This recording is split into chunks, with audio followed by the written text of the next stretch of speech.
দেখো বন্ধুরা, একদম ভিন্ন স্বাদের তিতো লাগবে না উচ্ছে ভেজে আমি তোমাদের দেখাবো। এরকম ডুবো ডুবো করে কেটে নিয়ে তারপরে কিন্তু কড়াইতে তেল দিয়ে নেবে একটু, আর দিয়ে নেবে কালো জিরে ফোড়ন, সরিষা দেবে, আর একটু পারলে জিরে দেবে, আর কিছু না একটু বেশি পরিমাণ কালো জিরে দেবে। দিয়ে দিলাম উচ্ছে, দিয়ে দেবো স্বাদ মতো নুন, দিয়ে দেবো হলুদ।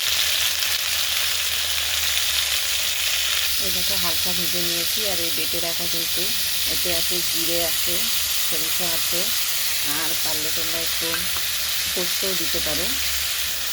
চাইলে তোমরা একটু পোস্ত অ্যাড করে দিতে পারো, কিন্তু বাটা মাখাতে এখন পোস্ত নেই, ওই জন্য কিন্তু দিলাম না।